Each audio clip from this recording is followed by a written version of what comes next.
Բարև ձեզ հետ Էման է, հրավիրում եմ լսել իմ ալիքի կյանքից վերցվածի նոր հեղինակային պատմությունը։ Իմ որդին ինձ միայնակ թողեց օդանավակայանում, օտար երկրում, առանց գումարի և փաստաթղթերի։ Նա ուզում էր ազատվել ինձանից, որպեսզի տիրանար իմ տանը։ 12-ժամյա թռիչքից հետո, երբ նա բացեց տան դուռը, ես արդեն այնտեղ էի և ասացի. «Օ, դու վերադարձար, ես քեզ համար անակնկալ ունեմ»։ Սիրելի ունկնդիրներ, եթե ձեզ դուր են գալիս իմ պատմությունները, խնդրում եմ բաժանորդագրվեք ալիքին։ Դրեք լայք և մեկնաբանություններում գրեք, թե որ երկրից եք մեզ լսում։ Ինձ համար շատ հետաքրքիր կլինի իմանալ։ Իսկ հիմա հաճելի ունկնդրում։ Իմ ամբողջ կյանքը իր բոլոր 65 տարիներով կարծես սեղմվել էր մի փոքրիկ խոհանոցի չափերի։ Թարմ պատրաստված ուրցով թեյի բույրի և տաք սիրնիկների բույրի մեջ, որոնք ես ամեն առավոտ պատրաստում էի իմ միակ որդու՝ Արամի համար։ Ես ապրում էի նրանով այն օրվանից, երբ կորցրի Պետրոսին, իմ ամուսնուն։ Արամը դարձավ իմ տիեզերքի կենտրոնը։ Նրա յուրաքանչյուր քայլը, յուրաքանչյուր շունչը, յուրաքանչյուր փոքր հաղթանակը կամ անհաջողությունը իմ մեջ ավելի բարձր էին արձագանքում, քան իմ սեփական սրտի բաբախյունը։ Նա առավոտյան գալիս էր, արդեն հասուն տղամարդ, 30-ից մի փոքր անց, բայց ինձ համար նա դեռ այն նույն տղան էր, որին պետք է օձիքն ուղղել և հետևել, որ սոված չգնա։ «Մամ, դու էլի չարչարվում ես», ասում էր նա, շտապելով այդիս համբուրել։ Նրա հայացքն արդեն այնտեղ էր, իր գործնական, ինձ համար անհասկանալի կյանքում։ Ես սրճարանում կուտեի, բայց ես տեսնում էի, թե ինչ ախորժակով է նա ուտում իմ սիրնիկները, և սիրտս հալվում էր։ Այդ պահերին ես ինձ պետքական էի զգում։ Դա ամենակարևորն էր։ Իսկ հետո նրա կյանքում հայտնվեց Անին։ Ես տեսնում էի, որ որդիս սիրահարված է, որ նա պատրաստ է ամեն ինչի այդ աղջկա համար, և փորձում էի ուրախանալ նրա համար։ Անկեղծորեն փորձում էի։ Բայց ամեն անգամ, երբ նա հատում էր իմ տան շեմը, այն տան, որը մենք Պետրոսի հետ կառուցել էինք մեր ձեռքերով, աղյուս առ աղյուս, տախտակ առ տախտակ, մեջքիս վրայով սառնություն էր անցնում։ Նա գեղեցիկ էր, նույնիսկ չափազանց խնամված, գիշատիչ թռչնի նման սուր եղունգներով և հայացքով, որը կարծես սկանավորում էր ամեն ինչ, գնահատելով։ Նա երբեք չէր նայում իրերին։ Նա նրանց միջով նայում էր դեպի նրանց արժեփը։ «Զոյա, ձեզ մոտ շատ հարմարավետ է», ասում էր նա, և նրա ձայնի մեջ հնչում էին նոտաներ, որոնք հարմարավետը վերածում էին հնաոճ և աղքատիկի։ Իսկական գյուղական ոճ։ Նա ժպտում էր, բայց աչքերը մնում էին սառը, ձմեռային ապակու պես։ Ես տեսնում էի, թե ինչպես է Արամը որսում նրա ամեն հայացքը, ինչպես է փոխվում դեմքը, երբ նա կարճ նախադասություն է նետում նոր մեքենայի կամ իր ծնողների բնակարանում վերանորոգման մասին։ Իմ որդին, իմ բարի, փափուկ տղան նրա կողքին դառնում էր լարված, նյասթային, կարծես վախենում էր չհամապատասխանել։ Ես լռում էի։ Միթե մայրը կարող է ասել որդուն, որ նրա ընտրյալը դատարկ է և սառը, որ նրա սերը չափվում է ոչ թե ջերմությամբ, այլ կարատներով և քառակուսի մետրերով։ Ոչ։ Մայրը կարող է միայն սիրնիկներ պատրաստել և աղոթել, որ իր երեխան երջանիկ լինի։ Եվ ահա սովորական օրերից մեկում Արամը երեկոյան եկավ, ինչը հազվադեպ էր։ Նա անսովոր հուզված էր, աչքերը փայլում էին։ Նույնիսկ Անին, որ նստած էր նրա կողքին մեքենայում, պատկերեց սրտաբաց ժպտի նման մի բան։ «Մամ, ես քեզ համար անակնկալ ունեմ», շեմից հայտարարեց Արամը, ինձ մեկնելով հաստ սպիտակ ծրարը։ Ես բացեցի այն։ Ներսում 2 ավիատոմս էր և հյուրանոցի ամրագրում։ Մադրիդ, Իսպանիա։ 10 օրով։ Ես բարձրացրի աչքերս նրա վրա, չհավատալով։ Իսպանիա։ Մենք Պետրոսի հետ երազում էինք դրա մասին։ Հավաքում էինք բացիկներ իսպանական փողոցների տեսարաններով, երկար ձմեռային երեկոներին բարձրաձայն կարդում էինք Հեմինգուեյ և խոստանում էինք ինքներս մեզ, որ երբևէ, երբ թոշակի գնանք, անպայման կգնանք այնտեղ։ Բայց հետո Պետրոսը հիվանդացավ, և մեր բոլոր երբևեները վերածվեցին երբեքի։ Արամ, ինչու։ Դա չէ որ շատ թանկ է։ Մամ, դու ամբողջ կյանքն ապրել ես ինձ համար։ Նա գրկեց ինձ, և նրա անսպասելի քնքշությունից աչքերս արցունքոտվեցին։ Ժամանակն է, որ ինքն էլ ապրես։ Կհանգստանաս, կցրվես։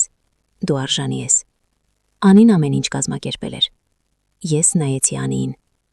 Նա գլխով արեց, նույն քաղաքավարի անտարբերությամբ։ Մենք մտածեցինք, որ ձեզ հարկավոր է փոխել միջավայրը, ասաց նա։ Լինել ծովի մոտ։ Նրա խոսքերի մեջ ինչ-որ բան այն չէր, բայց ես չափազանց ապշած էի երջանկությունից, որպեսզի խորանայի։ Իմ որդին, իմ տղան հիշում է ինձ, հոգ է տանում։ Այդ միտքը ինձ պատեց ջերմության այնպիսի ալիքով, որ ես մոռացա ամեն ինչ, եւ նրա հարսնացուի սառը աչքերը, եւ այն տագնապը, որը երբեմն օձի նման գալարվում էր կրծքիս մեջ։ Հաջորդ օրերը անցան երազի պես։ Ես հավաքում էի ճամփրուկը, վերանայում էի իմ համեստ հագուստը, հանեցի հին բառարանը, որը գնել էինք Պետրոսի հետ։ Ես սավառնում էի տանը, քվեր առած։ Արամը ուշադրության կենտրոնում էր, օգնեց փաստաթղթերի հետ, մի քանի անգամ զանգեց, հարցրեց արդյոք ամեն ինչ վերցրել եմ։ Մեկնելու օրը նա ինքը տարավ ինձ օդանավակայան։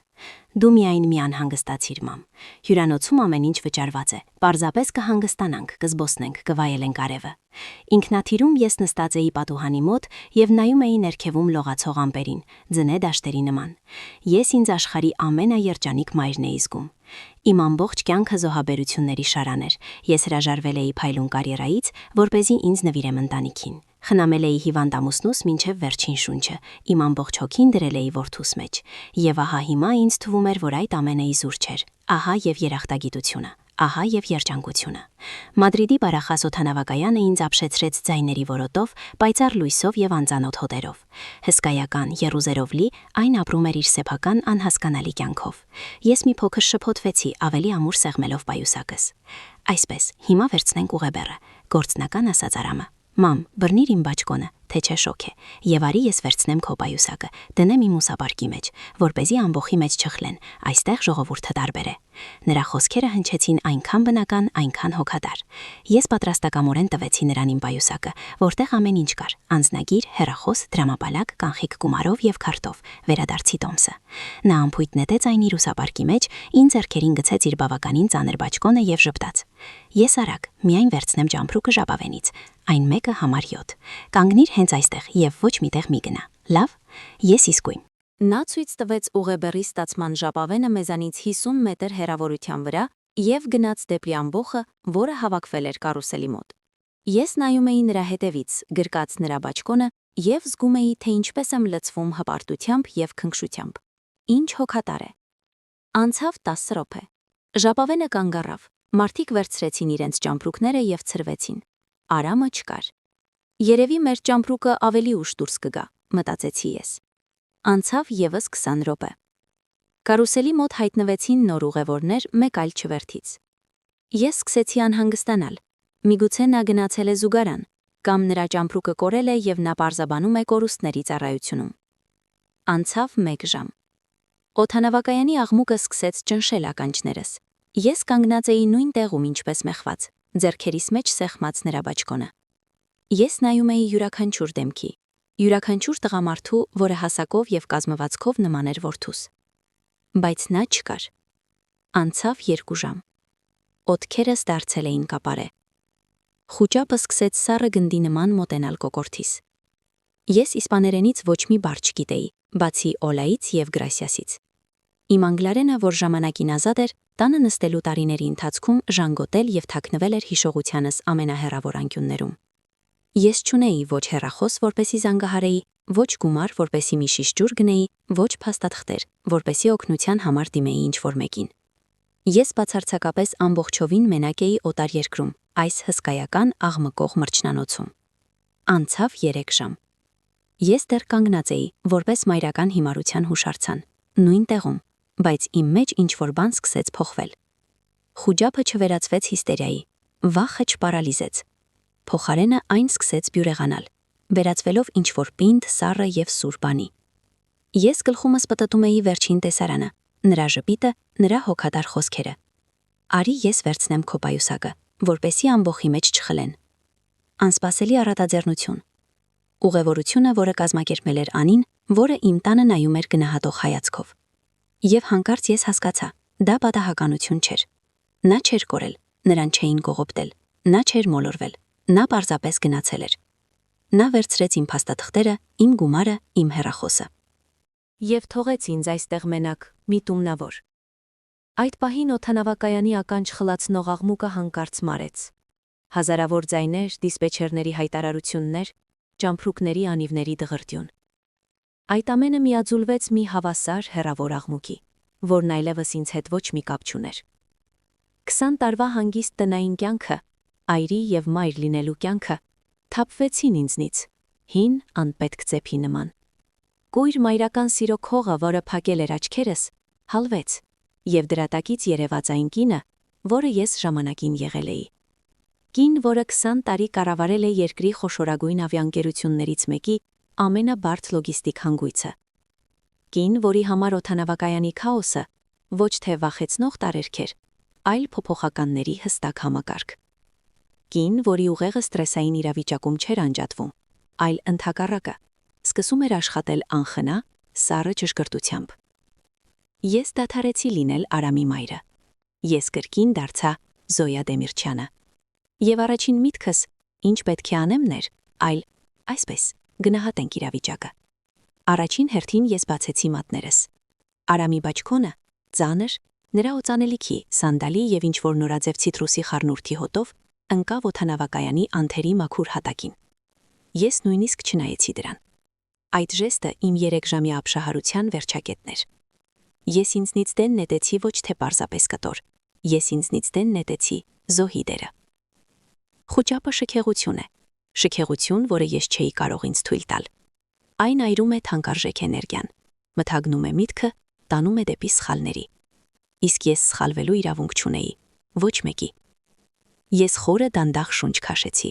թոքերս լցնելով օդակարգավորված, ստերիլ օդով։ Այդպես ես անում էի նախկինում, իմ անցյալ կյանքում, երբ վահանակին ստացվում էր արտակարգ իրավիճակի աստանշան, ճնշման անկում, շարժիչի խափանում, օդանավակայանը ծածկած ձնաբուկ։ Առաջին կանոնը՝ շնչիր, երկրորդը՝ մտածիր։ Այսպես, իրավիճակի վերլուծություն, ակտիվներ, 0։ Ես չունեի ոչ մի եվրո, ոչ հեռախոս, ոչ մի փաստաթուղթ, որը կհաստատեր, որ ես եմ։ Հագիստ թեթև սվիտեր էր, տաբատ եւ կոշիկներ, թռիչքի համար հարմար։ Նույնիսկ թաշկինակ չունեի։ Ամեն ինչ մնացել էր այն պայուսեկի մեջ, որը այնքան հոգատարությամբ վերցրել էր որջիս։ Ես դատարկ տեղ էի, ուրվական, տարանցիկ գոտում, պասիվներ ամբողջ աշխարհը շուրջս, լեզվական արգելք, անծանոթ երկիր, լրիվ կախվածություն օտար մարդկանց ողորմածությունից։ Իմ տարիքի ցանկացած այլ կնոջ համար սա կլիներ վերջը, դատավճիռ։ Բայց կար մեկ ակտիվ, մեկը բայց վճռական ակտիվ, որը Արամը չկարողացավ ինձնից խլել, որովհետև նա երբեք նույնիսկ չէր կասկածում դրա իրական արժեքի մասին,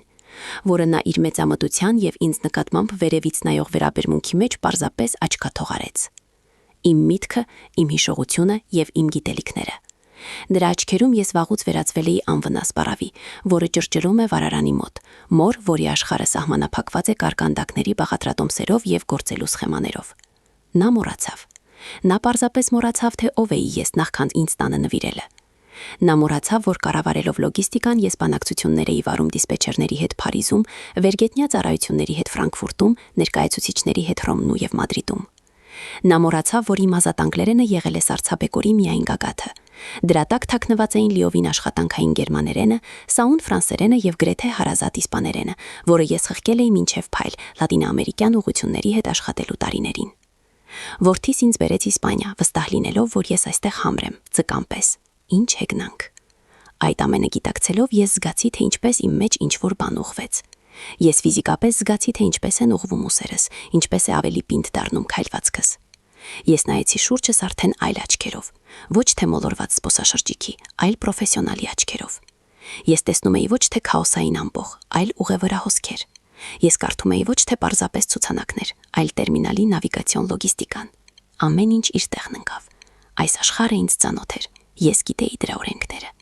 Ես ուղևորվեցի դեպի մոտակա տեղեկատվական կետը։ Պլեքսիգլասի հետևում նստած էր հոգնած տեսքով մի երիտասարդ իսպանուհի։ Նրա առջև կանգնած էր լացող մի կին, կարծես ամերիկուհի, որը բարձր ընդհատվող ձայնով ինչ-որ բան էր բացատրում կորած ուղեբեռի մասին։ Աշխատակցուհին լսում էր նրան քաղաքավարի ցանցրույթով։ Ես կանգնեցի կողքին, համբերատար սպասելով իմ հերթին, չցուցադրելով ոչ մի անհամբերություն։ Երբ ամերիկուհին, ստանալով ինչ-որ ցուցումներ հեռացավ, ես քայլ արեցի դեպի տաղավար։ Աղջիկը բարձրացրեց իր սև աչքերը ինձ վրա, պատրաստվելով գանգատների հերթական չափաբաժնին։ «Buenas tardes», ասացի ես։ Ձայնս հնչեց հավասար եւ հանգիստ, առանց խուճապի կամ ստորաքարշության։ Իսպաներեն բառերը, որոնք 20 տարի ննջում էին հիշողությանս մեջ, լեզվիս վրա նստեցին հեշտ եւ բնական, կարծես օգտագործել էի դրանք 3։ Աղջիկը զարվածած թարթեց։ Ակնհայտորեն նա սպասում էր ամեն ինչի, կոտրտված անգլերենի, ժեստերի, արդյունքների, բայց ոչ տարեց կնոջից մաքուր կաստիլերեն արտասանության։ Buenas tardes, señora. ¿En qué puedo ayudarla? Նրա տոնը ակնթարթորեն անտարբերից փոխվեց շահագրգիռ քաղաքավարի։ Necesito hacer una llamada a cobro revertido. Շարունակեցի ես նույն գործնական տոնով. Es una línea de emergencia activa. Ինձ հարկավոր է զանգահարել զանգահարողի հաշվին այլ քաղաքում գտնվող մասնավոր համարով։ Սա ղեկավարության համար արտակարգ գիծ է։ Նա կրկին թարթեց, կնջրոտելով ճակատը։ Սա ոչ ստանդարտ խնդրանք էր։ Զբոսաշրջիկները սովորաբար խնդրում էին զանգահարել հյուրանոց կամ դեսպանատուն։ Մենք ունենք վճարովի հեռախոսներ, սինյորա, կամ կարող եք օգտվել ձեր բջջայինից։ Ես չունեմ ոչ հեռախոս, ոչ գումար, ոչ փաստաթղթեր, հատուկ ասացի ես նայելով ուղիղ նրա աչքերի մեջ։ Իմ իրավիճակը, ասենք, ոչ կանոնավոր է, բայց զանգը, որը ես պետք է կատարեմ, չափազանց կարևոր է։ Այն վերաբերում է ավիաընկերության անվտանգությանը եւ օպերատիվ գործունեությանը, որի հյուրն եք դուք, ինչպես եւ ես այսօր։ Վերջին նախադասությունը մաքուր իմպրովիզացիա էր, բայց այն աշխատեց։ Ես միտումնավոր օգտագործեցի պաշտոնական կորպորատիվ լեզուն։ Ես դիմում էի ոչ թե կարեկցանքին, այլ նրա պաշտոնական հրահանգներին եւ հնարավոր է վերադասությունից փոքր ինչ վախին։ Անվտանգության եւ օպերատիվ գործունեության մասին հիշատակումը միշտ կախարդականորեն է ազդում օդանավակայանի աշխատակիցների վրա։ Նա մի պահ սառեց, գնահատելով ինձ։ Ես դիմացա նրա հայացքին։ Ես չէի երևում որպես խելագար, հագուստս համեստ էր, բայց կոկիկ, խոսքս գրագետ էր։ Պահվածքս վստահ։ Un momento, por favor, ասաց նա վերջապես, եւ վերցնելով ներքին հեռախոսի լսափողը, սկսեց ինչ-որ մեկի հետ ոչ բարձր խորհրդակցել։ Մեկ րոպե անց նա դրեց լսափողը եւ նայեց ինձ մի նոր արտահայտությամբ, որի մեջ ընթերցվում էր հարգանք։ Խնդրում եմ, սինյորա, թելադրեք համարը, ես ինքս կհավաքեմ այն իմ սարքից։ Եվ ահա եկավ ճշմարտության պահը։ Ես փակեցի աչքերս։ 20 տարի։ Անցել է 20 տարի այն օրվանից, երբ ես վերջին անգամ օգտվել եմ այս համարից։ Սա պարզապես թվերի հաջորդականություն չէր։ Սա բանալի էր, ուղիղ, շուրջօրյա մուտք դեպի մի մարդ, որը զբաղեցնում էր մեր ավիաընկերության ամենաբարձր պաշտոններից մեկը։ Համար, որը գիտեին ամբողջ աշխարհում ոչ ավելի քան 10 հոգի։ Այն չէր փոխվել տասնամյակներով։ Դա էր քաղաքականությունը։ Ես շունչ քաշեցի եւ սկսեցի թելադրել։ Թիվ առ թիվ։ Դանդաղ, հստակ, վախենալով սխալվելուց, աղջիկը հավաքեց համարը, միացրեց բարձրախոսը։ Լսվեցին երկար ազդանշաններ, իսկ հետո սառը, անթերի դրված կանացի ձայնը անգլերեն պատասխանեց. Executive Office. How may I help you? Սա Մադրիդի օդանավակայանից է, արագ իսպաներեն ասաց աղջիկը։ Ինձ մոտ այստեղ սինյորա է, որին հարկավոր է խոսել պարոն Սիմոնյանի հետ։ Նա ասում է, սա շտապ է։ Վրա հասավ կարճ դադար։ Միացնում եմ, պատասխանեց ձայնը արդեն հայերեն, առանց ոչ մի զարմանքի, եւ կրկին ազդանշաններ։ Սիրտս, մինչև այդ պահը սառը մեխանիզմի պես աշխատող, հանկարծ բաց թողեց մի զարկ։ Իսկ եթե նա չցանկանա խոսել, իսկ եթե նա ինչ չի հիշում, 20 տարին, ամբողջ մի կյանք է։ Սիմոնյանը լսում է։ Լսափողում հնչեց խորը, մի փոքր հոգնած տղամարդու ձայն մի մարդու, որը սովորելուց էլ խնդիրներ։ Արթուր, ժամանակին վախեցած պրակտիկանտ տղա, որին ես վերցրել էի իմ հովանու տակ։ Տաղանդավոր, խելացի, բայց կորպորատիվ ինտրիգների բարդ համակարգում ամբողջությամբ կորած։ Ես նրան սովորեցրել եմ ամեն ինչի, ինչ գիտեի ինքս։ Ես նրա մեջ տեսնում էի պոտենցիալ, որը չէր տեսնում ուրիշ ոչ ոք։ Եվ նա արդարացրեց իմ բոլոր հույսերը, կարիերայի սանդուղքով բարձրանալով այնքան բարձր, որքան ես նույնիսկ չէի կարող պատկերացնել։ Մենք չէինք տեսնվել այն օրվանից, երբ ես հեռացա, որպեսզի խնամեմ Պետրոսին։ Ես եւս մեկ շունչ քաշեցի։ Արթուր, բարև ձեզ, սա Զոյա Դեմիրչյանն է։ Լարի մյուս ծայրում մի քանի վայրկյան տիրեց բացարձակ լռություն, այնքան խորը, որ ես լսում էի իմ սեփական շնչառությունը։ Իսկ հետո այդ լռությունը պայթեց մեկ բառով, որն արտասանվեց անհավանական ջերմությամբ եւ զարմանքով։ Աստված իմ, դուք որտեղից եք զանգահարում։ Ես Մադրիդում եմ, Բարախաս օդանավակայան, տերմինալ 4։ Ես հայտնվել եմ, ասենք, ոչ ստանդարտ իրավիճակում, ասացի ես, ընտրելով հին սովորական ձևակերպումները։ Ինձ ձեր օգնությունը հարկավոր է։ Ես չսկսեցի խորանալ մանրամասների մեջ։ Պրոֆեսիոնալները հասկանում են միմյանց կես բառից։ Թելադրեք, առանց ավելորդ հարցերի, պատասխանեց նա։ Նրա ձայնը ակնթարթորեն դարձավ հավաքված եւ իշխող։ Ինչ է պատահել եւ ինչ է ձեզ հարկավոր։ Ես նայեցի տաղավարի մոտ կանգնած երիտասարդի սպանուհին, որը մեր զրույցը լսում էր լայն բացված աչքերով։ Ես հաղթել էի, առաջին քայլն արված էր, որդիս կարծում էր, թե այս օդանավակայանում թողել է թույլ անօգնական պարավի։ Նա չգիտեր, որ իրականում նա այստեղ թողել է իր ամենավտանգավոր թշնամուն։ 12 ժամ ինքնաթիռի բազկաթոռին, բավական երկար ժամանակ է մտորելու համար, հատկապես երբ տուն ես թռչում, հետևում թողնելով ոչ թե պարզապես այլ երկիր, այլ քո ողջ անցյալ կյանքը։ Ես կարող եմ միայն պատկերացնել, թե ինչի մասին էր մտածում որդիս Արամը, քանի դեռ պողպատե թռչունը նրան տանում էր Եվրոպայի վրայով, Մադրիդից ինձնից ավելի ու ավելի հեռու։ Կարծում եմ առաջին բանը, որ նա զգաց, երբ ինքնաթիռը պոկվեց գետնից, թեթևությունն էր, հսկայական ամեն ինչ կլանող թեթևություն, որը թուլացրեց նրա լարված ուսերը և թույլ տվեց վերջապես հենվել բազկաթոռին։ Ամեն ինչ անցավ հարթ, նույնիսկ չափից ավելի հարթ։ Ոչ ոք նրան չկանգնեցրեց, ոչ ոք հարցեր չտվեց։ Նա պարզապես անցավ անձնագրային հսկողությունը, շրջանցեց զննման գոտին և նստեց ինքնաթիռ, սովորական ուղևոր, որը վերադառնում է կարճատև ուղևորությունից։ Իսկ այնտեղ ներքևում, տերմինալի աղմկող փորում մնացել էր նրա մայրը, ուրվական, մարդ առանց անվան և առանց ապագայի։ Նա հավանաբար իր համար ավիաընկերության էժանագին գինի էր պատվիրել, փոքրիկ պլաստիկե շշով, կում արեց և փակեց աչքերը։ Այդ պահին իմ մտքով անցավ, որ նրա մեջ մեղքի զգացում փայլատակեց, փոքրիկ, մոծակի խայթոցի պես։ Իմ դեմքի պատկերը, շփոթված և վստահող, երբ ես վերցնում էի նրա բաճկոնը։ Կանգնիր հենց այստեղ, ես իսկույն։ Այս միտքը երևի թե ստիպեց նրան կծկվել, բայց նա արագ վանեց այն։ Արամի նման տղամարդիկ ինքնաարդարացման վարպետներ են։ Սա դաժանություն չէ, ասում էր նա ինքն իրեն։ Սա անհրաժեշտություն է, արմատական լուծում, բայց միակ ճիշտը, քանի որ նա ինձ համար բեռ էր։ Պարավ, որը խրվել էր անցյալում, իր պատուհանագոգին դրված խորդենիներով տանը, մի աշխարհում, որտեղ կարկանդակներ էին թխում և գուլպաներ գործում։ Ես չէի տեղավորվում նրա և Անիի նոր փայլուն կյանքում, նրանց թանկարժեք ռեստորանների, քաղաքամերձակումբների և եվրոպական հանգստյան օրերի աշխարհում։ Ամեն անգամ, երբ Անին գալիս էր մեր տուն, ես տեսնում էի, թե ինչպես է Արամը ամեն ինչին նայում իմ, իսկ հետո նրա աչքերով։ Եվ նրա հայացքում պատերին կախված հին ընտանեկան լուսանկարները վերածվում էին անճաշակության։ Նրա հոր սիրելի բազկաթոռը հին, իսկ մեր ամբողջ տունը լի ջերմությամբ և հուշերով խղճուկ մի ամառանոցի, որը պետք է քանդել կամ գոնե անճանաչելիության աստիճանի վերակառուցել։ Նա չէր հասկանա, համոզում էր նա ինքն իրեն նայելով պատուհանից երևացող ամպերին, կսկսեր ողբալ, լաց լինել, մեղադրել Անիին, տեսարաններ կսարքեր, իսկ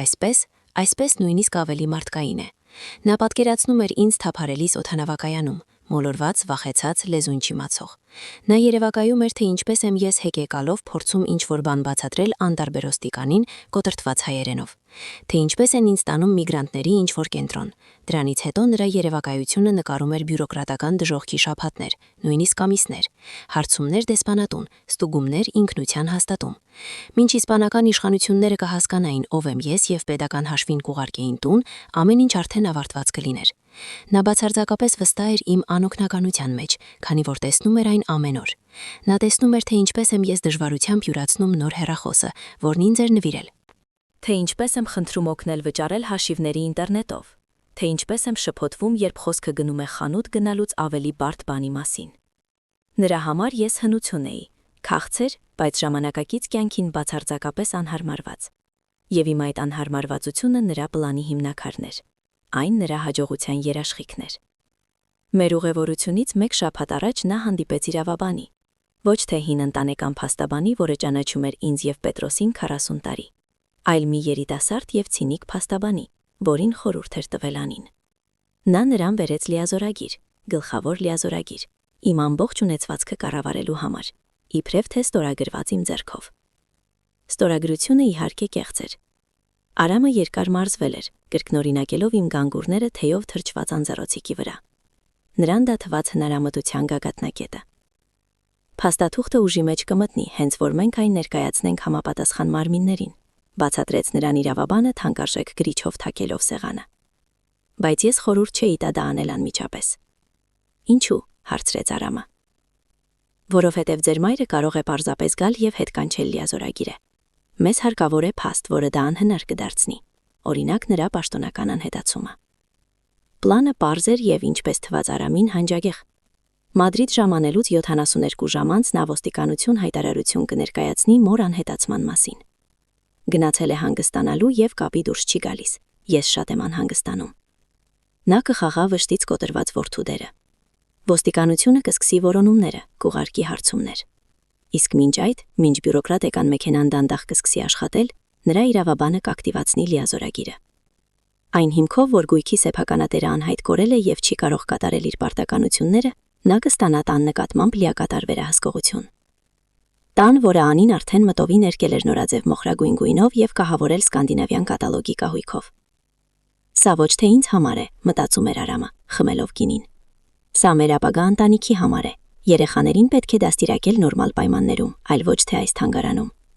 Նա իսկապես հավատում էր դրան։ Նա հավատում էր, որ ճիշտ է վարվում, որ սա միակ հնարավորությունն է դուրս բրցնելու այն կյանքից, որը նա արհամարում էր, եւ մտնելու այն կյանք, որով հիանում էր։ Իսկ ես ընդամենը այս նոր աշխարհի Տոմսիգինն էի, անխուսափելի, բայց ընդունելի զոհ։ Նա պատկերացնում էր, թե ինչպես մի քանի ամիս անց կվերադառնա Իսպանիա, հնարավոր է նույնիսկ ազնվություն կդրսևորի եւ կայցելի ինձ այն ապաստարանում, ուր ինձ վերջի վերջո կտեղավորեն։ Նարինջներ կբերի, թախծոտ կնայի ինձ եւ կասի.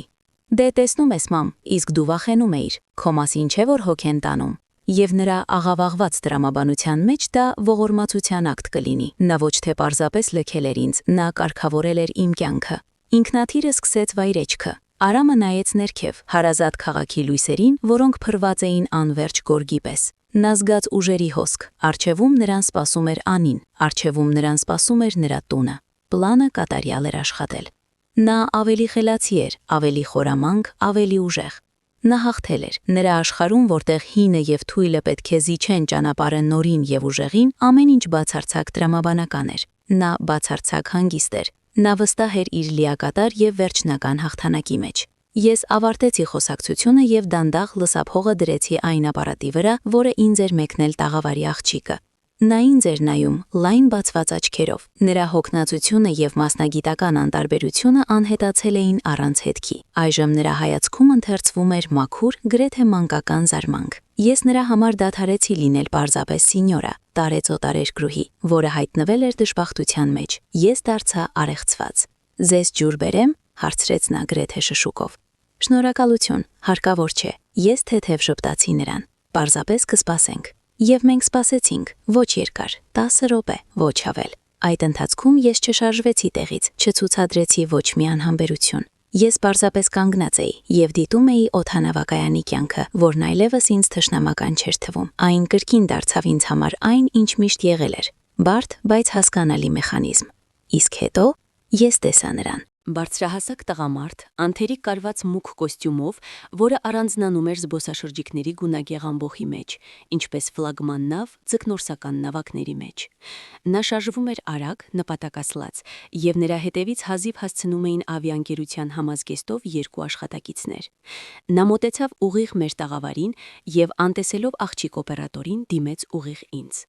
Նրա հայերենը անթերի էր, հազիվ նկատելի շեշտադրմամբ։ Զոյա Դեմիրճյան։ Այո, ես եմ։ Իմ անունը Միկել է։ Ես Բարախաս օդանավակայանում ավիաընկերության անվտանգության ծառայության պետն եմ։ Պարոն Սիմոնյանը անձամբ է համակարգում ձեր իրավիճակը։ Խնդրում եմ անցեք ինձ հետ։ Նա խոսում էր ռոբոտի պես, հստակ, առանց հույզերի, բայց նրա աչքերում ես տեսնում էի ամենախորը հարգանք։ Արթուրը պարզապես չօգնեց։ Նա իմ անձնական խնդիրը վերածեց կորպորատիվ, բարձրագույն մակարդակի արտակարգ իրավիճակի։ Նա գործի դրեց ոչ թե պարզապես իր կապերը, այլ այն հսկայական մեքենայի ողջ հզորությունը, որը նա կառավարում էր։ Ես գլխով արեցի եւ գնացի Միկելի հետևից։ Տաղավարի աղջիկը ինձ ճանապարհեց մի հայացքով, որի մեջ խառնվեին շոկը եւ հիացմունքը։ Մենք գնում էինք ոչ թե դեպի ելք եւ ոչ թե դեպի ոստիկանական տեղամաս։ Մենք գնում էինք ծառայողական գոտի, այն դռների միջով, որոնց վրա կախված էին միայն անձնակազմի համար ցուցանակները։ Միջանցքներն այստեղ լուր էին, լուսավորված սառը լյումինեսցենտային լույսով, օզոնի հոտ էր գալիս աշխատող տեխնիկայից եւ սուրճից։ Մեզ բերեցին մի փոքրիկ, բայց շագ հարմարավետ գրասենյակ, կաշվե բասկաթոռ, մուգ փայտից սեղան, պատին աշխարհի հսկայական քարտեզ, նշված թռիչքների երթուղիներով։ Նստեք, Զոյա, առաջարկեց Միկելը։ Ձեզ հիմա թեյ կամ սուրճ կբերեն։ Մեր մարդը արդեն կապի մեջ է ձեր դեսպանատան հյուպատոսական բաժնի հետ։ Արտակարգ ճամփորդական փաստաթղթերի հարցը կլուծվի 1 ժամվա ընթացքում։ Պարոն Սիմոնյանը կարգադրել է գործի դնել մեր բոլոր դիվանագիտական ուղիները։ Ես նստեցի բազկաթորին։ Ինձ ոչ ուրախ էր, ոչ էլ վախենալու։ Ես զգում էի տարօրինակ, գրեթե մոռացված զգացողություն։ Զգացողություն, որ համակարգը աշխատում է, որ պտուտակները պտտվում են, լծակները սեղմվում են։ Եվ հսկայական մեխանիզմը սկսում է շարժվել, ենթարկվելով մեկ միակ կամքին՝ Արթուրի կամքին։ Մի քանի րոպե անց գրասենյակ մտավ մեզ ուղեկցող աշխատակիցներից մեկը եւ Միկելին հեռախոս մեկնեց։ Պարոն Սիմոնյանը գծի վրա է, ձեզ համար Զոյա։ Ես վերցրեցի լսափողը։ Արթուր։ Զոյա, հարազատս։ Նրա ձայնը հեռախոսում ջերմ էր հնչում, բայց դրանում պողպատե նոտաներ էին լսվում։ Ես գիտեի այդ տոնը։ Այդպես էր նա խոսում, երբ կատաղած էր լինում։ Հանգիստ, սառը, հաշվարկված կատաղություն։ Մի անհանգստացեք, դուք ոչինչի կարիք չունեք։ Ոչ, Արթուր, շնորհակալություն։ Ես նույնիսկ չգիտեմ ինչպես ձեզ շնորհակալություն հայտնեմ։ Շնորհակալություն հարկավոր չէ։ Ես ձեր պարտապանն եմ ողջ կյանքում, դուք դա գիտեք։ Իսկ ստորներին, որոնք այդպես են վարվում մայրերի հետ, պետք է պատժել։ Նրա ձայնի մեջ սառույց հայտնվեց։ Ես ձեզ մեկ հարց ունեմ։ Չվերթի համարը, որով թռել է ձեր որդին, հիշում եք։ Ես մի պահ մտածեցի։ Հիշողությունը, որը մարզված էր տարիներ շարունակ հարյուրավոր կոդեր եւ շիֆրեր հիշելու համար, չդավաճանեց ինձ։ Ես ասացի չվերթի համարը եւ մեկ նման ժամը։ Հասկացա, կարճ ասաց նա։ Կա եւս մեկ մանրուք, փոքրիկ մանրուք։ Ձեր որդու տոմսը այս չվերթի համար չեղարկված է, ասենք ամրագրման հետ կապված տեխնիկական խնդիրների պատճառով։ Նա ստիպված կլինի օդանավակայանում անցկացնել մի քանի ավելորդ ժամ, սպասելով մեկ այլ ինքնաթիռի, ավելի քիչ հարմար փոխանցումով։ Ես լռում էի։ Ես հասկացա նրա մտահղացումը։ Սա պարզապես մանր վրեժ խնդրություն չէր, սա էլեգանտ, վիրահատական ճշգրտությամբ հարված էր, անտեսանելի պատիժ։ Արամը երբեք չի իմանա, թե ինչու է դա տեղի ունեցել։ Նա կբարկանա ավիաընկերության համակարգի ամբողջ աշխարհի վրա, բայց երբեք չի հասկանա, որ դա եղել է անտեսանելի ձեռքը, որը ձգվել է Եվրոպայի կեսով իր քթին թաքելու համար։ Դա Արթուրի ձեռագիրն էր։ Եվ դա նաև իմ ձեռագիրն էր։ Դուք տուն կթռչեք այսօր երեկոյան, շարունակեց նա, կարծես ոչինչ չէր պատահել։ Ուղիղ չվերթով, ես ձեզ համար առաջին կարգի տեղ եմ ամրագրել։ Կհանգստանաք, կքնեք։ Տանը ձեզ կդիմավորի իմ մեքենան եւ կտանի։ Ուր կասեք։ Շնորհակալություն, Արթուր։ Սա ամենն էր, ինչ կարողացա արտաբերել։ 2 ժամից էլ քիչ ժամանակում ամեն ինչ պատրաստ էր։ Միկելը անձամբ ինձ բերեց վերադարձի ժամանակավոր վկայականը, թարմ տպագրական թանաքի հոտով, իմ լուսանկարով, որն արվել էր հենց այստեղ, գրասենյակում, թվային տեսախցիկով, այնուհետև նա ինձ ուղեկցեց VIP սրահ։ Ես քայլում էի հսկայական տերմինալով, համազգեստով 2 մարդկանց ուղեկցությամբ, մարդիկ մեր առջև ճանապարհ էին բացում։ Ես ոչ մի հերթում չկանգնեցի, ոչ անձնագրային հսկողության, ոչ զննման։ Օդանավակայանի աշխատակիցները տեսնելով ուղեկցողներին լուր գլխով էին անում եւ մեզ ճանապարհ բացում։ Առաջին կարգի սրահում լռություն էր տիրում, թանկարժեք հոծանելիքի եւ թարմ եփած սուրճի հոտ էր գալիս։ Ինձ շամպայն առաջարկեցին, բայց ես պարզապես թեյ խնդրեցի կիտրոնով։ Ես նստած էի խորը փափուկ բազկաթորին, հսկայական համայնապատկերային պատուհանի մոտ, եւ նայում էի թռիչքուղուն։ Ինքնաթիռները հսկայական սպիտակ թռչունների պես պոկվում էին գետնից եւ շտապում դեպի մտնող երկինք։ Մի քանի ժամ առաջ ես ոչ ոք էի, ամբողջի մեջ դեմք չունեցող միավոր, առանց գումարի եւ փաստաթղթերի, հուսահատության եզրին։ Այժմ ես նստած էի այստեղ, շրջապատված հոգատարությամբ եւ հարգանքով, խմելով տաք թեյ։ Ինձ հիրաշքը չփրկեց, ինձ փրկեց մեկ հեռախոսազանգը, մի մարդ, որը հիշող էր բարությունը, մի ակտիվ, որը որդիս չկարողացավ ինձնից խլել, իմ անցյալ կյանքը։ Երբ հայտարարեցին իմ չվերթի նստեցումը, Միկելը անձամբ ինձ ուղեկցեց մինչև իսկ ինքնաթիռի սանդուղքը։ Հաջելի թռիչք Զոյա, ասաց Միկելը հրաժեշտի ժամանակ, մեզ համար պատիվ էր ձեզ օգնելը։ Ես մտա ինքնաթիռի սրահ։ Սա այլ աշխարհ էր, աշխարհ, որը Արամը այդքան հուսահատորեն ցանկանում էր նվաճել, բայց որի հետ իրականում ոչ մի կապ չուներ։ Ես գիտեի, որ նա հիմա նստած է ինչ-որ տեղ այնտեղ, ներքևում, սպասման ընդհանուր սրահում, նույնպիսի մարդկանց ամբոխի մեջ, ինչպիսին ինքն է, եւ անիծում է իր ուշացումը։ Իսկ ես թռչում էի տուն, եւ ես թռչում էի պատերազմի։ Առաջին կարգի բազկաթոռը հարմարավետ էր, գրեթե մահճակալի պես։ Ինձ թեթև ծածկոցով ծածկեցին, ես կարող էի քնել երևի, եւ պետք է քնեի, բայց քունը չէր գալիս, ես հոգնածություն չէի զգում, միայն բյուրեղյա, զանգող պարզություն գլխումս։ Ես նայում էի լուսամուտի սևությանը, որտեղ հազվադեպ լողում էին քաղաքների հեռավոր լույսերը, եւ մտածում. ես մտքումս պտտում էի ոչ թե անցյալը, ոչ որդուս դավաճանությունը, ոչ նեղացվածությունը, ես պլանավորում էի, ես մտքումս կառուցում էի գործողությունների հստակ հաջորդականություն, կշռադատելով յուրաքանչյուր բառը, յուրաքանչյուր ապագա ժեստը։ Պատերազմը, որի վրա ես թռչում էի, չի վարվելու գոռոցների եւ արցունքների օգնությամբ։ Իմ զենքը կդառնան հանգստությունը, գիտելիքները եւ անթերի տրամաբանությունը։ Մեքենան, որը ուղարկել էր Արթուրը, սպասում էր ինձ տերմինալի ելքի մոտ։ Վարորդը տարիքով սոլիդ տղամարդ լուր բացեց դուռը, վերցրեց իմ միակ իրը, բարակ թղթապանակը վերադարձի ժամանակավոր վկայականով եւ դրեց այն առջևի նստարանին։ Նա հարցեր չէր տալիս։ Ես ասացի իմ հասցեն եւ մենք սահուն շարժվեցինք։ Գիշերային քաղաքը անցնում էր կողքով։ Ես այստեղ ընդամենը 1 օր չէի եղել, բայց կարծես մի ամբողջ հավերժություն էր անցել։ Ես նայում էի հարազատ փողոցներին եւ ինձ օտար էի զգում, այլ աշխարհից վերադարձած։ Եվ ինչ որ իմաստով այդպես էլ կար։ Այն Զոյան, որը մեկնել էր այստեղից 3 առավոտյան, երջանիկ եւ վստահող, մնացել էր այնտեղ, Մադրիդի օդանավակայանի հատակին, որդու լքված բաճկոնի կողքին։ Տուն էր վերադառնում 1 այլ կին։ Երբ մեքենան թեքվեց մեր հանգիստ, հին լորենիներով տնկված փողոցը, սիրտս առաջին անգամ այդ ընթացքում դողաց։ Ահա այն, իմ տունը։ Տունը, որը մենք Պետրոսի հետ կառուցել էինք, մեջը դնելով ոչ թե գումար, այլ սեր եւ երազանքներ։ Այգու ամեն մի ծառ տնկված էր մեր ձեռքերով։ Ես գիտեի աստիճանների ամեն մի ճաքը, ամեն մի ճռճռացող տախտակը։ Սա պարզապես շենք չէր։ Սա իմ աշխարհն էր։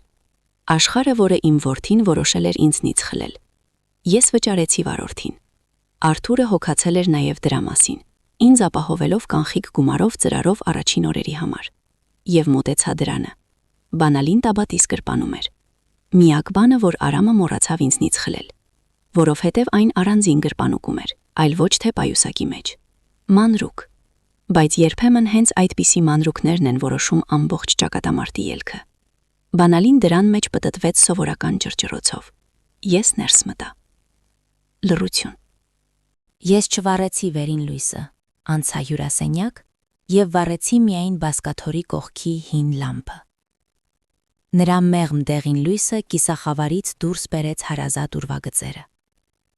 Գրքերի պահարանը, պատերի լուսանկարները, բազկաթոռի մաշված թիկնակները։ Իմ բազկաթոռը։ Ես չսկսեցի իրերը տեղավորել։ Դրանք չկային։ Ես չսկսեցի շտապել։ Ես անցա խոհանոց, վառարանի վրա թեյնիկ դրեցի եւ հանեցի իմ սիրելի բաժակը, այն, որից թեյ էի խմում ամեն երեկո։ Ես գործում էի դանդաղ, մտածված, կատարելով սովորական ծեսը։ Սա ինձ վերադարձնում էր վերահսկողության զգացումը։ Ես ուրվական չէի, զոհ չէի։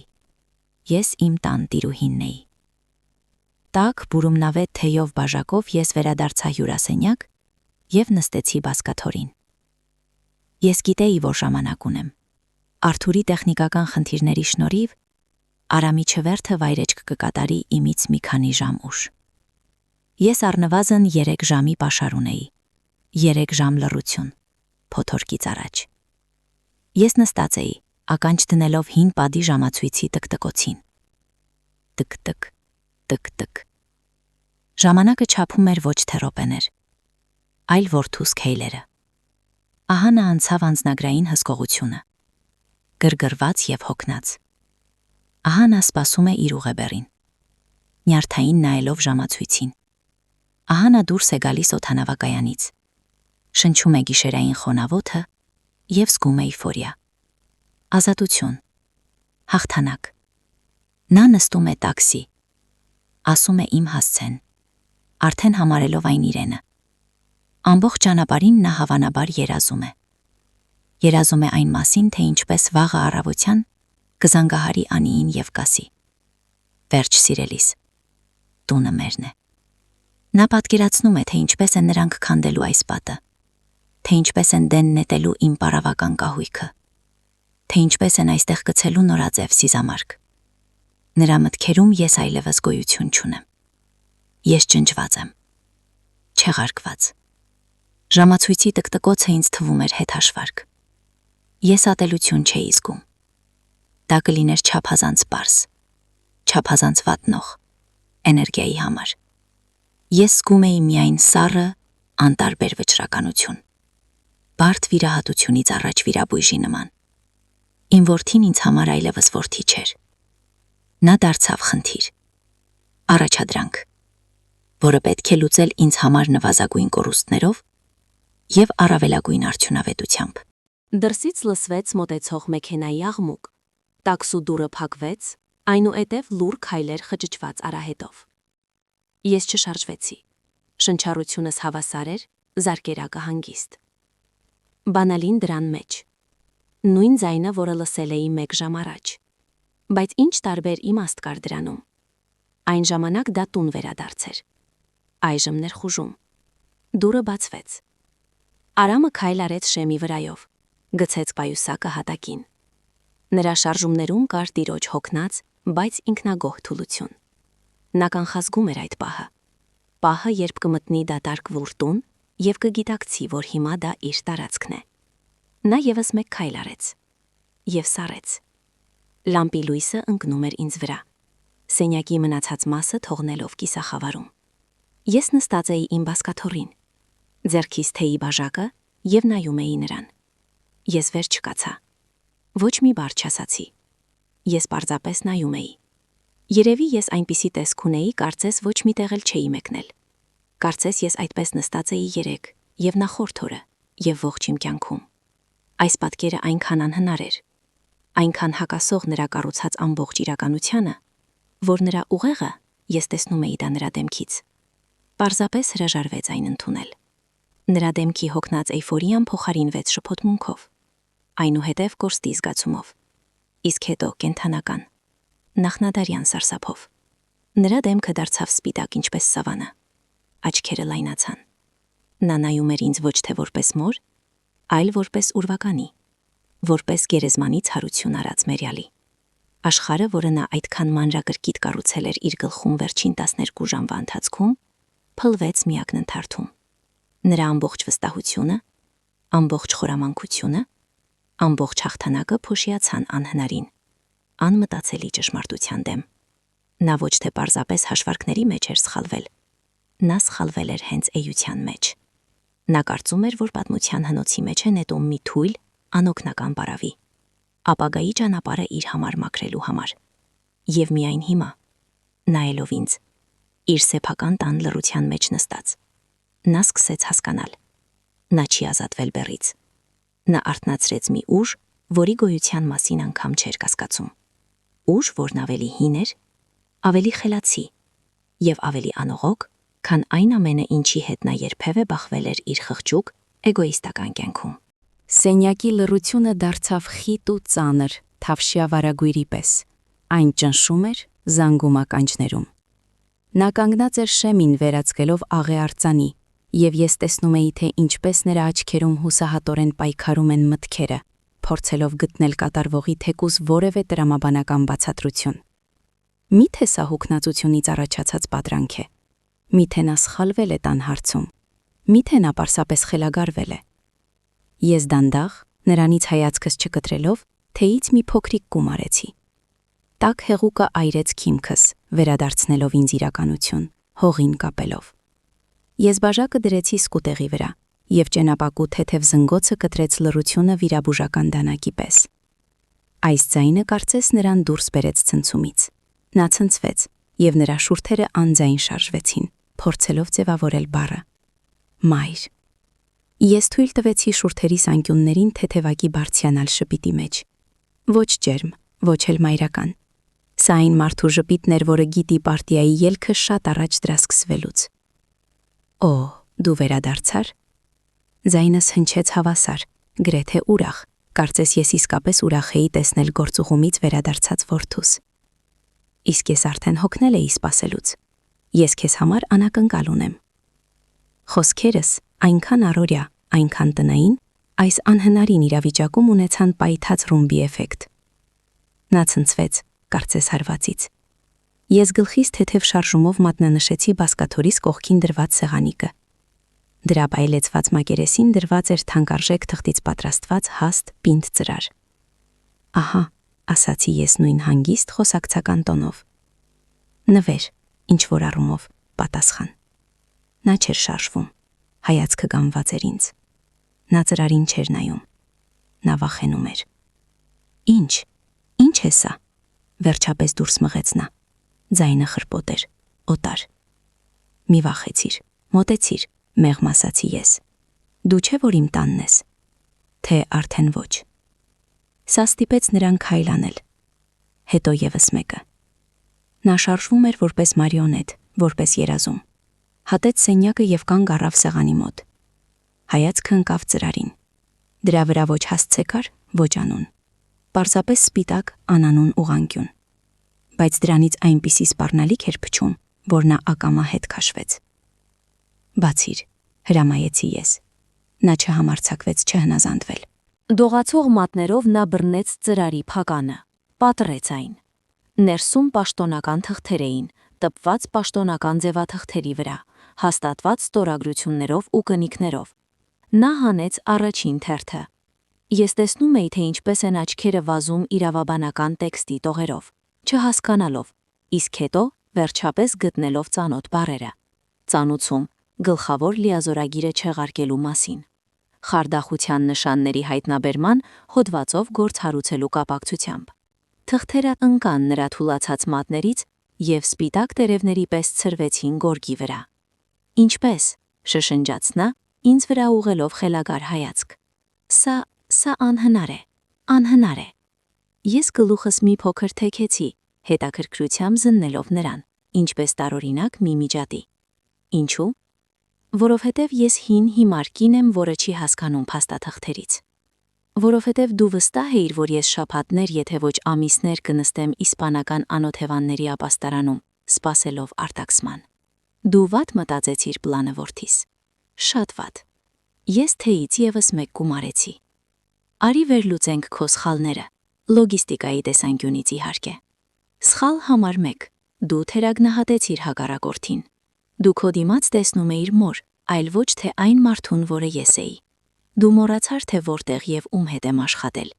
Դու մոռացար, որ ես գիտեմ 4 լեզու եւ արտակարգ իրավիճակներում գործողությունների բոլոր արձանագրությունները աշխարհի ցանկացած օդանավակայանում։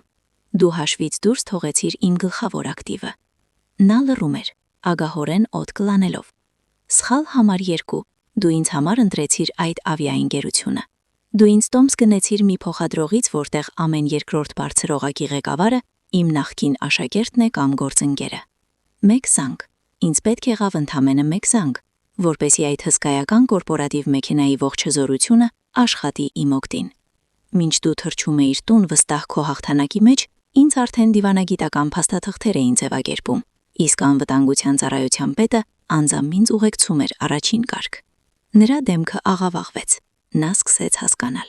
Ոչ ամբողջը, բայց արդեն բավարար, որպեսզի սարսափը փոխարինվի խուճապով։ Սխալ համար 3 եւ ամենագլխավորը։ Շարունակեցի ես անողոք հանգստությամբ։ Քո պլանը չափազանց կանխատեսելի էր, չափազանց բանալ։ Տիրանալ տանը։ Ինչպես։ Իհարկե կեղծ լիազորագրով։ Սա առաջինն է, ինչ գալիս է մտքին։ Հույս դնել նրա վրա, որ ինձ կհայտարարեն անհայտ կորած։ Դրա համար ժամանակ է պետք։ Ստանդարտ ժամկետը 72 ժամ։ Դու կարծում էիր, ես դա չգիտեմ։ Մինչ դու օդհավաքային սպասում էիր քո ուշացած չվերթին, իմ փաստաբանը, քաղաքի լավագույններից մեկը, արդեն այստեղ էր։ Նա սպասում էր ինձ պատրաստի փաստաթղթերով։ Մենք պարզապես չեղարկեցինք քո կեղծիքը, նույնիսկ մինչև այն պահը, երբ դու կհասցնեիր այն ինչ որտեղ ներկայացնել։ Ես նրան նայում էի առանց չարության, առանց ատելության, ինչ որ դառը խղճահարությամբ։ Ես իմ դինած տեսնում էի ոչ թե խորամանկ չարագործի, ոչ էլ հրեշի։ Ես տեսնում էի թույլ, ինֆանտիլ, հուսահատորեն հիմար տղայի, որը աչք էր դրել այն բանի վրա, ինչը նրա ատամներին չէր, առաջնորդվելով իր գիշատիչ հարսնացուի քմահաճույքներով։ Նա չար հանչար չէր։ Նա խղճուկ, կանխատեսելի դիլետանտ էր։ Դու ամեն ինչ գիտեիր, խզեցաց նա։ Ես ամեն ինչ հաշվարկել էի։ Դրանք տարբեր բաներ են։ Քո դրդապատճառները այնքան պարզ էին, գործողությունները այնքան ակնհայտ։ Սա նման է թվաբանության մանկական խնդիր լուծելուն։ Դու տունն էիր ուզում, կնոջդ վրա տպավորություն թողնելու համար։ Ինձնից ազատվելու համար դու հնարեցիր ամենակոպիտ եւ տապորային եղանակը։ Դու անգամ չնեղացար ստուգելու արդյոք ես ունեմ թեկուզ որևէ կապ, թեկուզ որևէ ռեսուրս իմ անցյալ կյանքից։ Դու պարզապես որոշեցիր, որ դրանք չկան, որովհետև այդպես ավելի հարմար էր քո աշխարհընկալման համար։ Ես լռեցի, նրան թույլ տալով գիտակցել իր ձախողման օղջ խորությունը։ Եվ նա գիտակցեց։ Ես տեսնում էի, թե ինչպես է նրանից դուրս գալիս օդը, ինչպես է կոտրվում նրա ողնաշարը, չկարողանալով այլևս մարմինը ուղիղ պահել։ Նա հետ քաշվեց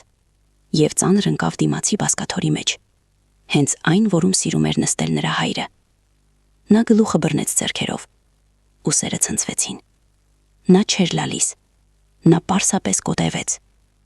Նրա ամբողջ ձևական վստահությունը, հաջողակ մարդու դիմակը, գեղեցիկ կյանքի մասին նրա բոլոր երազանքները, այս ամենը փոշիացավ։ 10 րոպեանոց խոսակցության ընթացքում նա ջախջախված էր։ Ջախջախված ոչ թե իմ ուժից,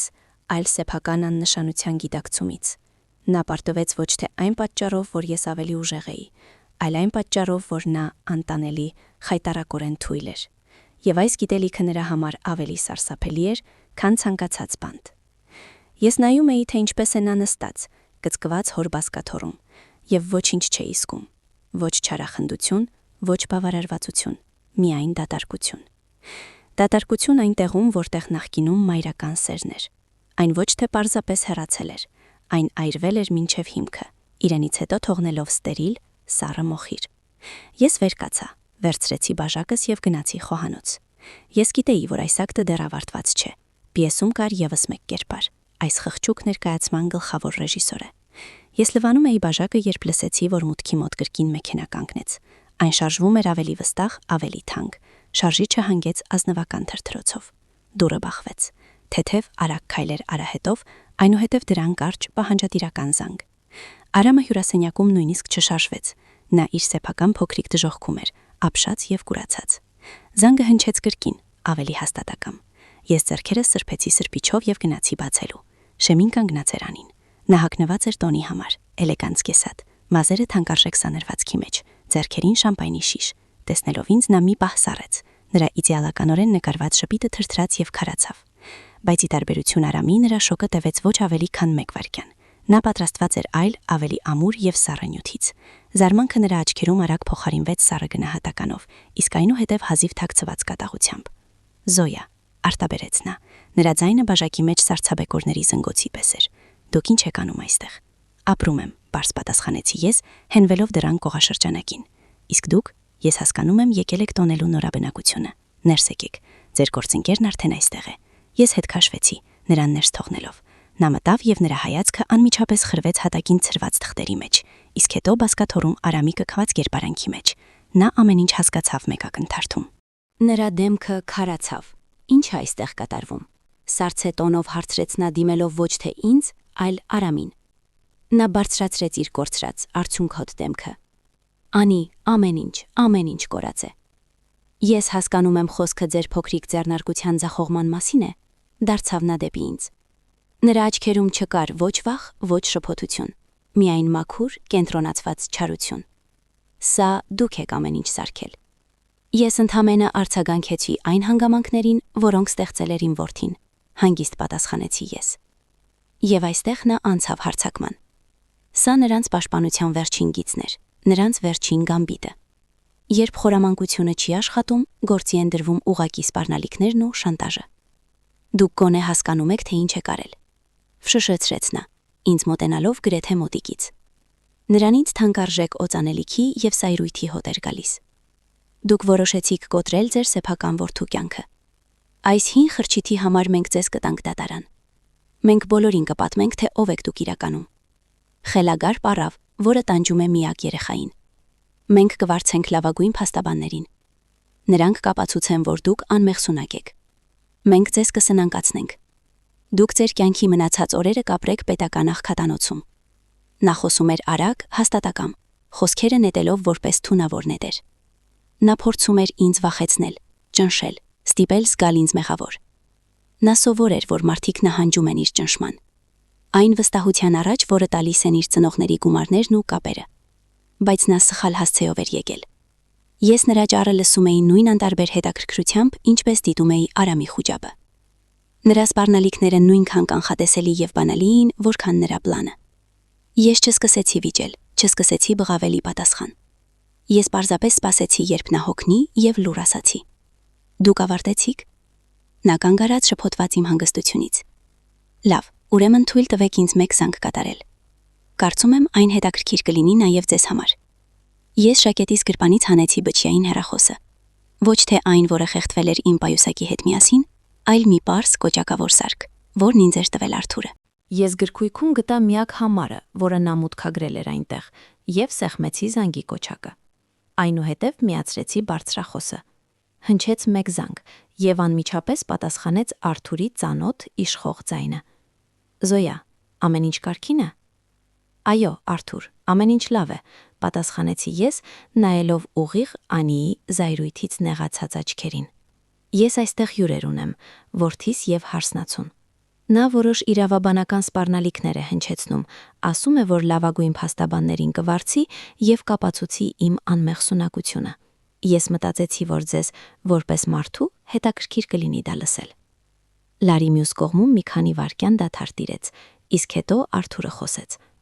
Նրա ձայնը բացարձակ հանգիստ էր, նույնիսկ քաղաքավարի,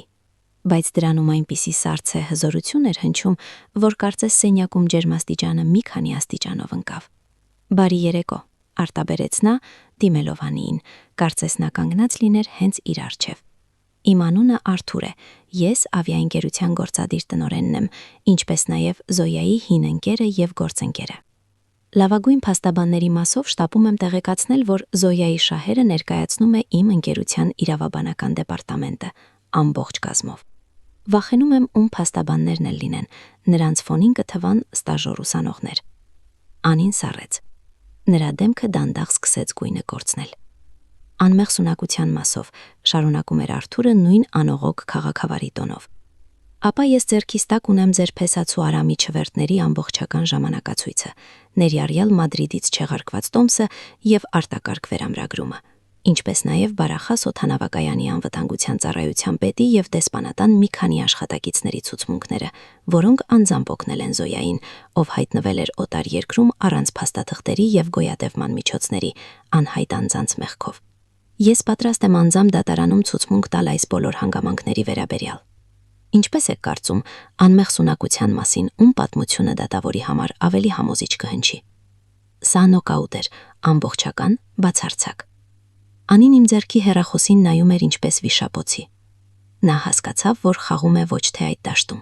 Նա բախվեց մի ուժի, որը չէր կարող ոչ գնել, ոչ վախեցնել։ Նրա աշխարհը, կառուցված փողերի եւ սպառնալիքների վրա, անզոր գտնվեց մասնագիտական կապերի, կորպորատիվ հավատարմության եւ իրական իշխանության աշխարհի դեմ։ Նա լռում էր։ Հստակ արտահայտվեցի, եզրափակեց Արթուրը։ Ես նայեցի Անիին եւ թեթևակի բարձրացրեցի հոնքս, սպասելով պատասխանի։ Նա դանդաղ հայացքը հեռախոսից տեղափոխեց դեպի ինձ, հետո դեպի Արամ, խղճուկ ջախջախված կերպարանքը։ Նրա աչքերում մի պահ թարթեց զզվանքին նման մի բան։ Նա հասկացավ, որ գործ է ունեցել ոչ թե պարզապես անհաջողակի, այլ մի վտանգավոր հիմարի հետ, որը նրանց երկուսի համար էլ աղետ էր բերել։ Նա ոչինչ չասաց, կտրուկ շրջվեց եւ այլևս չնայելով իր փեսացուին, արագ կտրուկ քայլերով դուրս եկավ տնից։ Նրա մեքենայի դուռը բախվեց, անվադողերը ճռացին եւ կրկին լռություն տիրեց։ Շնորհակալություն, Արթուր, լուռ ասացի ես հեռախոսին։ Միշտ ձեր ծառայության մեջ եմ, Զոյա, պատասխանեց նա։ Միշտ։ Ես անջատեցի զանգը։ Արամը բարձրացրեց գլուխը։ Նրա աչքերում այլևս ոչինչ չկար, միայն դատարկություն։ Նա կորցրել էր ամեն ինչ, եւ իր տունը, եւ իր հարսնացուին, եւ իր ապագան, եւ իր մորը։ Ես իջեցրեցի հեռախոսը։ Լռությունը, որը տիրեց սենյակում Անիի հեռանալուց հետո, այլ էր, ոչ ճնշող, այլ դատարկ, վերջնական։ Արամը դանդաղ բարձրացրեց հայացքը ինձ վրա։ Նրա աչքերում այլևս ոչ վախ կար, ոչ խուճապ։ Միայն մինչև հիմքը այրված դատարկություն, որի մեջ ես սարսափով ճանաչեցի իմ սեփականի արտացոլումը։ Մենք դարձանք օտարներ, ավելի վատ, քան օտարները։ Մենք դարձանք երկու անծանոթներ, որոնք կապված էին մեկ ընդհանուր աղետով։ Նա ուզում էր ինչ-որ բան ասել, շուրթերը թրթրացին, բայց ձայն չհանեցին։ Միգուցե նա ուզում էր ներողություն խնդրել, միգուցե անիծել։ Ես չսպասեցի։ Ես այս տանը այլևս չէի ուզում լսել նրա ձայնը։ Ես նրան նայեցի վերջին անգամ ոչ թե որպես որդու, այլ որպես օտար տղամարդու, որը պատահաբար մտել էր իմ տուն եւ իր հետ բերել կեղտ ու ավերածություն։ Հեռացիր, ասացի ես, լուռ, առանց որևէ արտահայտության։ Սա ոչ հրաման էր, ոչ խնդրանք։ Սա պարզապես փաստի հաստատում էր, ինչպես ասել, անձրև է գալիս կամ գիշեր է վրա հասել։ Քո ներկայությունն այստեղ ավարտված է։ Նա վեր կացավ անվստահ, որպես ծերունի։ Աչքերը չբարձրացնելով նա գնաց դեպի ելքը, սայթաքելով իր իսկ պայուսակի վրա։ Նա չսկսեց այն վերցնել, պարզապես քայլեց վրայով եւ դուրս եկավ դռնից, թողնելով այն բաց։ Ես լսում էի, թե ինչպես են նրա քայլերը հեռանում արահետով, իսկ հետո լռում։ Ես չգնացի դուռը փակելու։ Ես պարզապես կանգնած էի հյուրասենյակի մեջտեղում եւ նայում էի հատակին ցրված թղթերին, նրա կողմից մոռացված պայուսակին, իմ անցյալ կյանքի ավերակներին։ Անցավ 3 ամիս։ Իրավական հարցերը լուծվում էին այն մեքենայի անողոք արդյունավետությամբ, որը գործարկել էր Արթուրը։ Նրա փաստաբանները գործում էին որպես վիրաբույժներ, արագ, ճշգրիտ, առանց ավելորդ հույժերի։ Կեղծ լիազորագիրը ճանաչվեց անվավեր, հարուցվել էր խարտախության գործ, առանձնապես խոշոր չափերով։ Արամը փորձում էր ինչ-որ բան ձեռնարկել։ Ես գիտեմ, նա ինձ շատ անգամ է զանգահարել։ Ես չէի վերցնում հեռախոսը։ Մի օր նա եկավ տան մոտ։ Ես նրան տեսնում էի պատուհանից։ Նա երկար կանգնեց դարպասի մոտ, հետո նստեց դիմացի նստարանին եւ պարզապես նստեց մի քանի ժամ նայելով իմ պատուհաններին։ Ես դուրս չգա։ Նա այլևս բանալիներ չուներ։ Նույն երեկոյան, երբ նա գնաց, ես կանչեցի վարպետին եւ փոխեցի բոլոր կողպեքները։ Տունը կրկին դարձավ իմ ամրոցը, բայց այն դադարեց լինել իմ բանտը։ Սկզբում ես քայլում էի դրա սենյակներով եւ ինձ ուրվական էի զգում։ Ամեն մի առարկա հիշեցնում էր անցյալի, որդու, այն կույր սիրո մասին, որը գրեթե ինձ արժեցավ ամեն ինչ, բայց աստիճանաբար այդ զգացողությունը անհետացավ։ Ես սկսեցի իրերին այլ կերպ նայել։ Ահա բազկաթոռը, սա ոչ թե պարզապես Պետրոսի մասին հուշ է, սա տոկունության խորհրդանիշ է։ Ահա պատի հին լուսանկարները, սա դավաճանության հիշեցում չէ, այլ իմ ընտանիքի պատմությունն է, որում կար ոչ միայն ցավ, այլև շատ երջանկություն։ Ես հասկացա, որ տունը պատերը չեն, սա այն է, ինչ մենք դնում ենք դրանց մեջ, եւ ես որոշեցի դրա մեջ դնել նոր կյանք, իմ կյանքը։ Ես պաշտոնապես Արամին զրկեցի ժառանգությունից, փաստաբանները ձևակերպեցին բոլոր թղթերը, սա վերջին կետն էր։ Այսուհետ ես այլևս որդի չունեի։ Կար պարզապես մի տղամարդ, որը շուտով կկանգնի դատարանի առջև իր արարքների համար։ Ես նրա հանդեպ ոչ ատելություն էի զգում, ոչ խղճահարություն։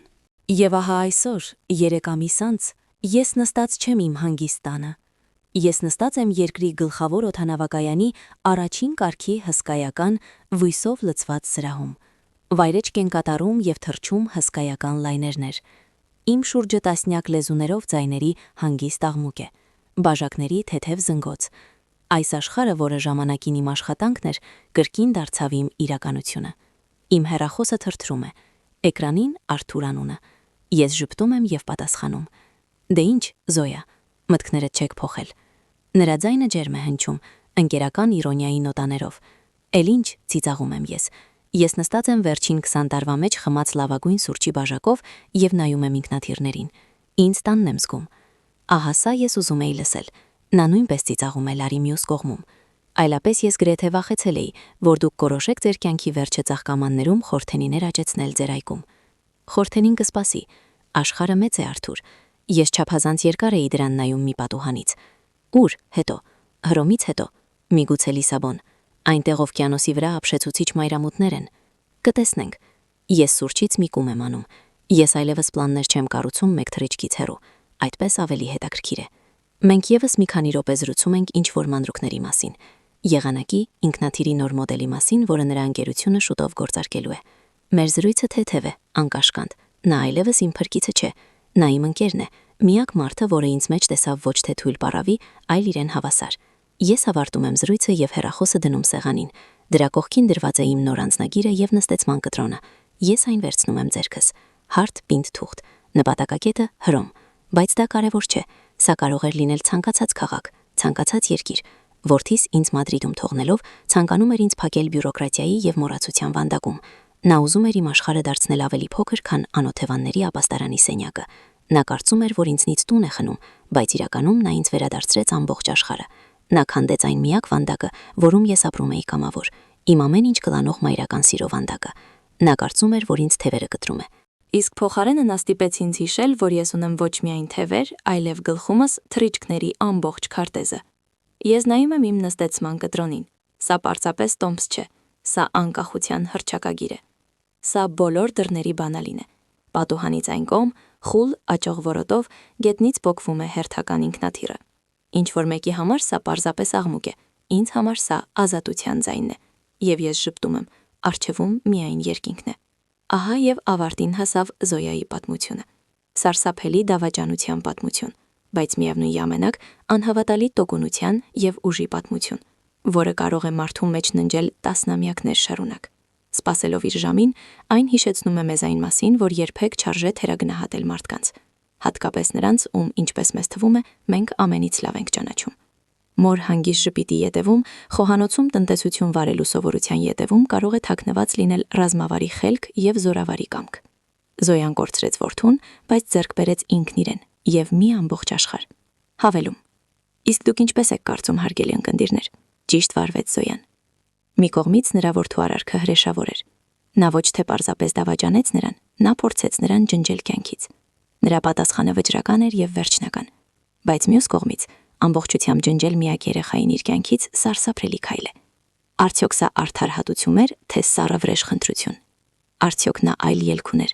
ներման ճանապարհ, թե նման իրավիճակներում կամուրջները պետք է այրված լինեն ընդմիշտ։ Ինչ կանեիք դուք նրա տեղում։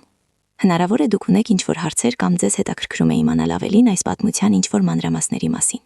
Մենք ուրախ կլինենք կարդալ ձեր մտքերը։ Մեզ համար շատ կարևոր է ձեր աջակցությունը։ Խնդրում եմ, եթե այս պատմությունը հուզեց ձեզ, հավանեք այս տեսանյութը, բաժանորդագրվեք մեր ալիքին եւ իհարկե կիսվեք ձեր կարծիքով մեկնաբանություններում։ Ձեր յուրաքանչյուր արձագանք օգնում է մեզ ստեղծել նոր պատմություններ ձեզ համար։ Շնորհակալություն, որ մեզ հետ եք եւ լսեցիք այս պատմությունը մինչեւ վերջ։ Մաղթում ենք ձեզ ամենայն բարիք։